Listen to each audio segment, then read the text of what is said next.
السلام عليكم. يا رب تكونوا بكل صحة وعافية. النهاردة بقى هنعمل أحلى غدا مع بعض.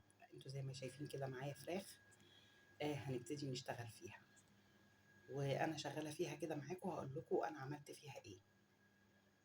هنقول بسم الله وهنجيب الصينية اللي احنا هنعمل فيها صينية الفراخ القمر اللي هتعجبكم إن شاء الله. دوت معايا كيلو بصل مبشور. طبعا اللي معايا دول فرختين، احنا النهاردة متجمعين أنا والأولاد ونعمل أحلى غدا. ومخرطة قرن فلفل حار يعني حامي. انت لو مش عايزة فلفل حامي حطي قرن فلفل رومي او قرنين فلفل رومي. ودول 3 طماطمات مبشورين برضو حطيتهم على البصل. ودول 3 فصوص هيل او حبهان. طبعا انا ما عنديش حبهان مطحون، فانا عايزة اللي جوه الحبهان نفسه، فهو بيتفتح كده زي اللب بالظبط كده. بصوا اهو، انا عايزة اللي في قلبه اللي جوه دوت. طبعًا ده مع صينية الفراخ اللي إحنا هنعملها النهارده، بيدّي طعم وريحة يعني حاجة فوق الرائعة. هنفضّي 3 الفصوص كده. طبعًا الفراخ أنا نضّفتها كويس جدًا ونقعتها في أكتر من ساعة في مَيّة فيها معلقة ملح ومعلقة سكر وليمونة معصورة، وكذا مرّة أقول خلّي في الفراخ لأ، عشان بيخلّيها زفرة. وصفيتها وجبتها لكم زي ما أنتم شفتوها كده. هنحط البهارات الجافة. حطيت معلقة ونُص ملح. وهاحط نُص معلقة فلفل أسود، لإن الفلفل حار، فمش هاكتّر الفلفل الأسود. وهابتدي أدعك الخلطة دي بإيديّا. طبعًا في ناس بتعلّق أنتِ بتشتغلي بإيديكِ، أنا باشتغل بإيديّا. لو حاجة تستاهل إن أنا ألبس جوانتي في إيديّا بالبسه، أنا باحب أشتغل بإيديّا.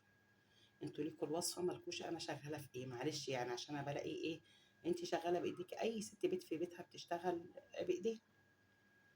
مش عشان أنا هاطلع أعمل مثلًا وصفة هاحكم نفسي بيها لأ، الموضوع ما يستحقش يعني.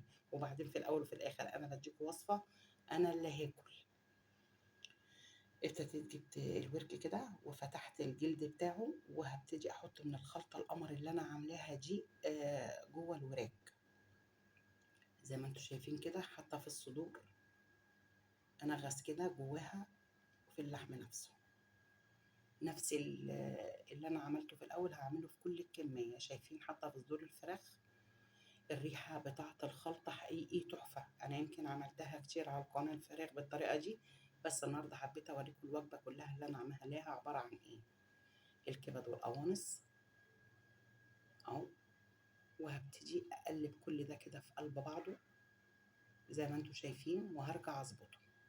شايفين أهو. لو أنتِ عايزة تعمليها بقى قبلها بيوم، يا سلام! تعمليها كده وتركنيها في التلاجة. مش هتحطي المَيّة اللي أنا هاحطها دلوقتي غير ساعة التسوية.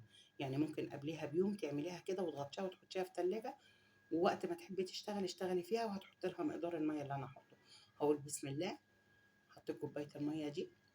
ما ننساش إن البصل والطماطم هيسرد مَيّة، فمش هنحط مَيّة كتير. أنا حطيت كوباية وربع مَيّة، لإن البصل والطماطم هيسردوا مَيّة كتير جدًا.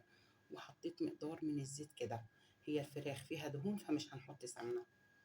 وهنركن ده بقى إيه على جنب أو نحطه على النار، ونبتدي نشتغل في حاجة تانية. قمر، قمر، قمر. هنقول بسم الله وهنيجي هنا هنعمل أحلى صينية بطاطس ني في ني. معايا أنا هنا دوّة بيعتبر نُص كيلو بصل أنا مخرّطاه حلقات. ومعايا 3 قرون فلفل حار و3 فصوص توم. هابتدي أخرّطهم على البصل. هنعمل صينية بطاطس رائعة جدًا، إن شاء الله تعجبكم. ويمكن صينية البطاطس دي ريحتها مش بتجيب باب الشقة وأنتِ بتسويها، بتجيب باب العمارة من تحت. دي بقى صينية البطاطس بتاعة أمهاتنا الناس العظيمة اللي اتعلمنا منها كل شيء حلو. هنبتدي نخرّط البصل زي ما الفلفل زي ما أنتم شايفين كده. يعني أنا هاحط المكونات كلها على بعض وهنشوف هنعمل إيه. زي ما أنتم شايفين كده بنخرّط الفلفل، وأنا قُلت اللي ما بيحبش الفلفل الحار ممكن يستعيض عنه فلفل رومي. وهابتدي أخرّط التوم. التوم متخرّط مش مدقوق. جرّبوا وصفة صينية البطاطس الني في ني دي، حقيقي هتعجبكم. خرّطنا كده التوم.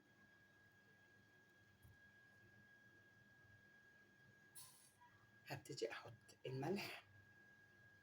حطيت معلقة وربع ملح.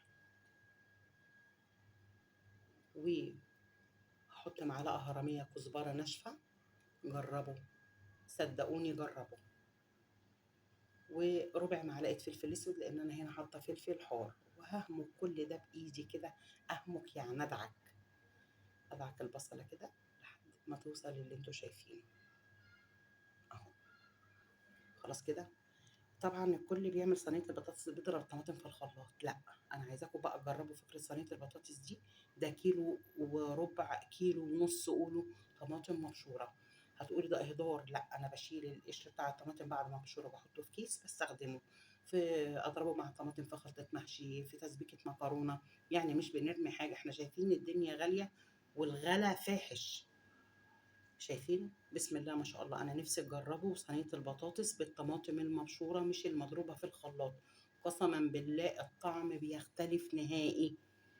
ابتديت انا انزل كده بالبطاطس، بكميه البطاطس اللي انا مخرطاها، وقلبتها كويس جدا. وابتديت انزل في الصينيه اللي انا هسوي فيها البطاطس. لا وقفنا بقى قلينا ولا سلقنا فراخ ولا اي حاجه، كله كده ايه، سهل سهل سهل. شايفين؟ قمر. بسم الله ما شاء الله. هنشوف هنحط ايه عليها. هنقول بسم الله. وخدنا في نفس البولة اللي قلبنا فيها خليط البطاطس ده كله حبة مية، ونزلنا على البطاطس عشان طبعا هنسويها على النار. هحط معلقتين سمنة بس، لا اكتر من كده. تعالوا بقى نشوف. هنرفعها على البوتاجاز، واحنا رفعنا برضو صينية البطاطس على البوتاجاز، الفراخ سوري على البوتاجاز، انا اسفة. اهي شايفين؟ طبعا انا كنت مغطيها وشلت الغطا، كنت حاطه الغطا ومورباه عشان الميه دي ما تفرش لحد الفراخ ما تشرب الميه دي كلها. شايفين البصل باين تحت الجلد ازاي والتتبيله. ودي صينيه البطاطس القمر، برضو انا شلت الغطا، برضو بحط الغطا موارب. اهي صينيه البطاطس انا مش هدخلها الفرن، انا هعملها على البوتاجاز من فوق بس. وجربوا صينيه البطاطس بالطماطم المبشوره، زي ما قلت لكم طعمها بيختلف نهائي عن الطماطم المضروبه في الخلاط. وجربوا وانتوا هتعرفوا الفرق. الريحه رهيبه، بسم الله ما شاء الله، اللهم بارك. طبعا احنا متجمعين انا والاولاد النهارده، فقلنا نعمل غدوه حلوه. شايفين كده؟ انا شلتها من على النار وهدخلها الفرن، فاتحه الفرن من فوق ومن تحت على الشوايه ومن تحت، وطلعتها وخدت اللون الجيد اللي انتوا شايفينه ده. شايفين الصوص اللي احنا عملناه بالبصل وبالطماطم؟ بسم الله ما شاء الله. وفصين الحبهان عاملين ريحه جيده جدا لصينيه الفراخ دي، اللهم بارك. شايفين اللون؟ ممكن بقى انت مش عايزه تعملي حاجه جنبها، ممكن الصوص ده تاخديه كده على حبه رز، اللي يريحك. وادي صينيه البطاطس القمر طفيت عليها. بسم الله ما شاء الله على الريحه. وصدقوني حاولوا تجربوا صينيه البطاطس بالطماطم المبشوره مش المضروبه في الخلاط، واديني باكد عليكم فوق الرائعه، فوق الرائعه. بسم الله ما شاء الله. يعني ما وقفناش على البوتاجاز وما قليناش وما سلقناش فراخ وما عملناش اي مجهود يعني خرافي، لا، الامر كله كان بسيط وسهل. وادي الشكل النهائي. انا حطيت في السرفيس الفراخ. شايفين الصوص ده؟ ده بقى تاكليه بعيش، تحطيه على رز، وجربي تغمسيه بالعيش، فوق الرائعه. يعني ريحه الفراخ رهيبه بجد، يعني رهيبه. جربوها هتعجبكم جدا. شايفين؟ اللهم بارك، بسم الله ما شاء الله. الشكل والطعم لما تجربوها هتعجبكم جدا، ومش محتاجة غير دعوة من القلب.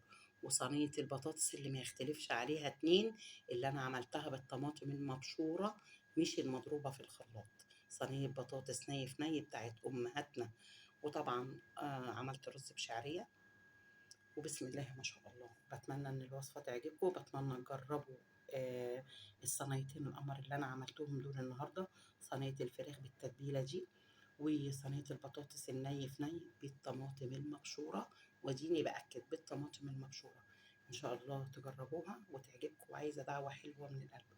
وبتمنى اللايك والشير عشان ترفعوا معايا الفيديو يا جماعة. اشوفكم على كل خير، مع السلامة.